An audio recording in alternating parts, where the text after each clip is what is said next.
तो अगर तुमने अब तक टाइगर 3 नहीं देखी है तो इस वीडियो को यहीं रोक दो, एंड अगर देख चुके हो then this video is for you. Tiger 3 was an average movie. चीजें बहुत बेहतर हो सकती थी, बट डिस्पाइट दिस फैक्ट ये मूवी वाईआरएफ स्पाई यूनिवर्स के नैरेटिव को थोड़ा आगे तो लेके जाती है, एंड अपने पोस्ट क्रेडिट सीन के साथ इस यूनिवर्स की नेक्स्ट मूवी वॉर 2 को भी टीज करती है। एंड एज फैंस जो अब तक हमने देखा उसके बेसिस पे अभी इस यूनिवर्स में आगे हमें क्या क्या देखने को मिल सकता है उसके डिस्कशंस एंड थ्योरीज पे तो हम बात कर ही सकते हैं। तो इस वीडियो में हम टाइगर 3 से जुड़े हुए कुछ स्पॉइलर डिस्कशंस करेंगे और वाईआरएफ स्पाई यूनिवर्स के फ्यूचर से जुड़ी हुई कुछ थ्योरीज पर भी बात करेंगे। So stay tuned.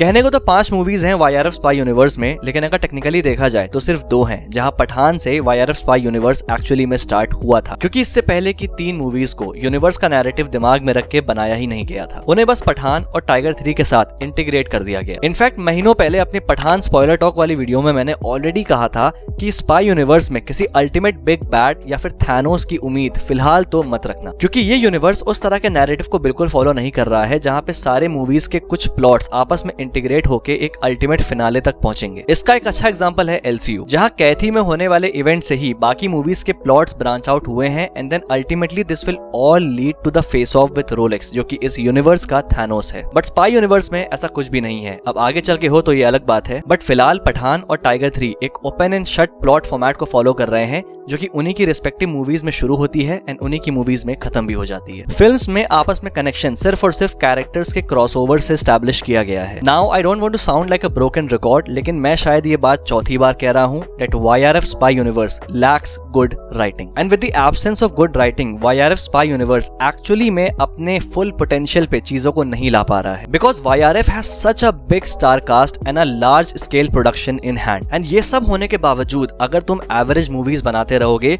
जिसमें वीक स्क्रिप्ट और वीक स्टोरीज होंगी, तो भैया कब तक कैमियोस के बल पे यूनिवर्स खींच पाओगे। एंड पठान का cameo in Tiger 3 was also a serious mess up with some ridiculous action set pieces, जहां मेकर्स ये सोच रहे थे कि शाहरुख और सलमान को एक फ्रेम में रख के इस चीज पे कैश इन कर लेंगे, बाकी उन्हें क्या करना है उस पूरे सीक्वेंस के साथ उन्हें खुद भी नहीं पता है। मतलब लिटरली कुछ भी हो रहा है एक्शन के नाम पे वहां पे। आई मीन जहां सिद्धार्थ आनंद ने ब्यूटीफुली टाइगर और पठान के डायनामिक को प्रेजेंट किया था, वहीं टाइगर 3 में ये डायनामिक फील नहीं हुआ और पठान का कैमियो फोर्स लगा। Look at LCU. That's how you make a cinematic universe with big stars, cameos, teases and a compelling writing. And scale के मामले में definitely LCU स्पाई यूनिवर्स से छोटा है, बट सिर्फ और सिर्फ अपनी राइटिंग की वजह से वो स्पाई यूनिवर्स से बहुत बहुत आगे है। टाइगर 3 ने भी इस बार स्टोरी टेलिंग एस्पेक्ट पे फोकस करने की कोशिश करी, बट इट्स द एग्जीक्यूशन जहां पे वो लैग कर गए। एंड नॉट इवन वंस मैंने कहीं भी ये बात कही कि टाइगर 3 की स्टोरी खराब है। भले ही वही इंडिया पाकिस्तान वाला एंगल हो, बट जो ओवरऑल प्लॉट सेटअप था it was the best in the spy universe so far. That piece TT angle, Zoya का पास्ट कनेक्शन आतिश के साथ, टाइगर का इंडिया और पाकिस्तान दोनों के क्रॉस हेयर्स में आ जाना,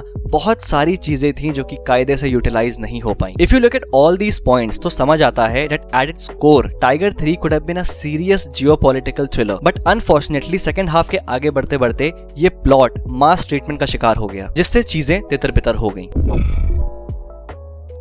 तो जैसा मैंने अभी मेंशन किया that Tiger 3 potentially could have been a solid geopolitical thriller, but सिर्फ इतना ही नहीं, मेरे हिसाब से टाइगर 3 में भी जो इवेंट्स हुए उनको बहुत अच्छी तरीके से यूज करके फ्यूचर मूवीज में एक्सपैंड किया जा सकता था। अकेला यही एंगल कि टाइगर अब इंडिया और पाकिस्तान दोनों का दुश्मन बन चुका है, ये अपने आप में एक बहुत ही बेहतरीन फाउंडेशन ले कर सकती थी टाइगर वर्सेस पठान मूवी के लिए। अगर मेकर्स टाइगर 3 के साथ सच में एक डिफरेंट रूट लेना चाहते थे तो वो इस मूवी को इन्फिनिटी वॉर वाला ट्रीटमेंट दे सकते थे, जहां पे विलन एक्चुअली में एंड में जीत जाए। इनफैक्ट मुझे लगा कि ऐसा कुछ होगा एंड आतिश जीत जाएगा, बट फिर उनो रिवर्स कार्ड हुआ एंड हमको वही टिपिकल एंडिंग मिली जहां पे हीरो जैसे तैसे करके जीत जाता है। अब ऑब्वियसली जो मैं बोलने वाला हूं ये मेरी सिर्फ थ्योरी है, बट हियर मी आउट। आतिश का प्लान था पाकिस्तान के पीएम को असैसिनेट करना एंड देन उसके लिए टाइगर को फ्रेम कर देना। व्हाट इफ एक्चुअली में उसका ये प्लान सक्सीड कर जाता तो? जैसा कि स्पाइडरमैन फार फ्रॉम होम के एंड में हमको देख के लगता है कि स्पाइडरमैन फाइनली जीत गया, मिस्टीरियो हार गया, बट देन आगे पता चलता है कि मिस्टीरियो के बैकअप प्लान का भी बैकअप प्लान था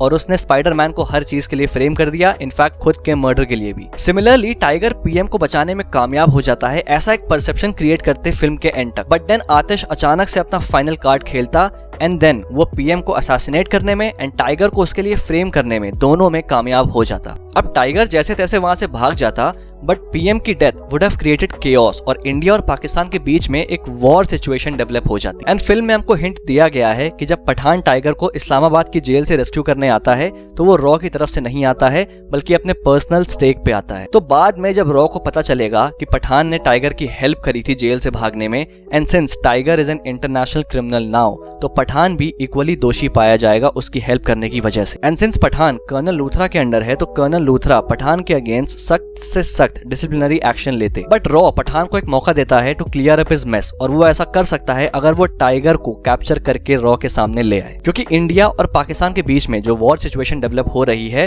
उसको रोकने का सिर्फ और सिर्फ एक ही तरीका है कि रॉ टाइगर को आईएसआई के हवाले कर दे और इस बात को प्रूव कर दे कि टाइगर ने जो कुछ भी किया है उसमें इंडियन गवर्नमेंट या फिर रॉ किसी का भी इन्वॉल्वमेंट नहीं था। एंड अब पठान के सामने दो क्लियर चॉइसेस हैं कि या तो अपने दोस्त टाइगर को बचा ले या फिर दो कंट्रीज के बीच वॉर होने से रोक ले। And obviously Pathaan will see the bigger picture और उसे मजबूरन टाइगर के खिलाफ जाना पड़ेगा। एंड इन माय ओपिनियन ये एक बहुत ही सॉलिड ग्राउंड वर्क होता टाइगर वर्सेस पठान मूवी के लिए। एंड इसी के साथ साथ दूसरी तरफ आतिश का पीएम को असैसिनेट कर देना उसे अपने आप में वाईआरएफ स्पाई यूनिवर्स का सबसे खतरनाक विलन बना देता। एंड सिंस वो जिंदा है और पावरफुल तो वो था ही, तो उसे पोटेंशियली स्पाई यूनिवर्स का थैनोस भी बनाया जा सकता था। लेकिन जब तक टाइगर मरा नहीं तब तक टाइगर हारा नहीं करना था इन्हें, खैर जिता लो।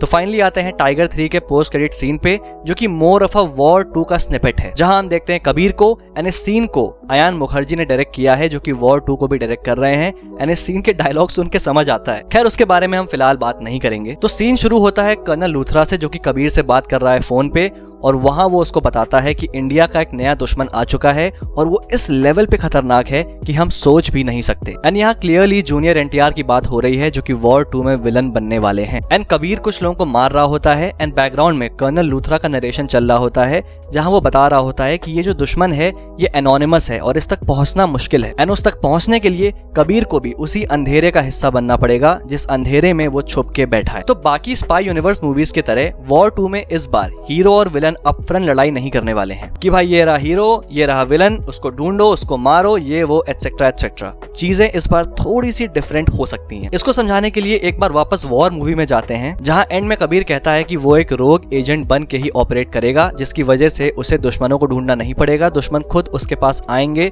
उसे अपने साथ जोड़ने, क्योंकि उनकी नजर में वो एक गद्दार एजेंट है जो कि अब सिर्फ और सिर्फ पैसों के लिए काम करता है। एंड यही plot point most probably war 2 में इस्तेमाल होने वाला है, जो कि हमको इस पोस्ट क्रेडिट सीन को देख के समझ आता है। तो जैसा कि कर्नल लूथरा कहता है कि ये दुश्मन एनोनिमस है, तो इस तक पहुंचने के लिए कबीर कुछ बहुत बुरे कामों को अंजाम देने वाला है। जैसा कर्नल लूथरा कहता है कबीर से कि तुमको अच्छाई और बुराई की हर लाइन क्रॉस करनी पड़ेगी, अपने अंदर से अच्छे और बुरे का फर्क मिटाना पड़ेगा, वो सब करना पड़ेगा जैसे करने के बाद तुम खुद को माफ नहीं कर पाओगे। अब ऑब्वियसली जूनियर एनटीआर का जो विलन कैरेक्टर होगा वो अकेला तो नहीं होगा, उसकी अपनी एक ऑर्गेनाइजेशन जरूर होगी। एंड कबीर ये सारे बुरे काम इसलिए करेगा ताकि वो जूनियर एनटीआर के कैरेक्टर के नजर में आ जाए एंड वो इवेंचुअली कबीर को अपनी ऑर्गेनाइजेशन का हिस्सा बना ले।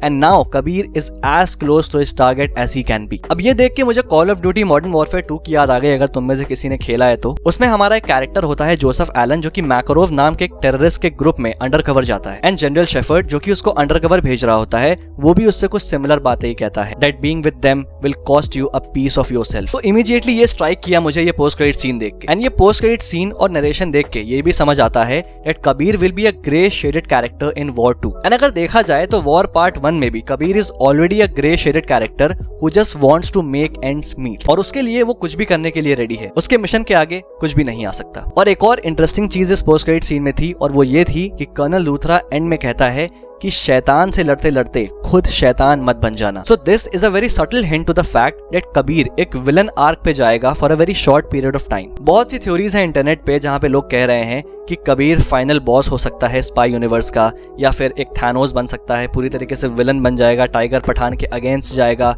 बट मुझे ऐसा नहीं लगता, क्योंकि बहुत से फैक्टर्स इसमें प्ले आउट करते हैं।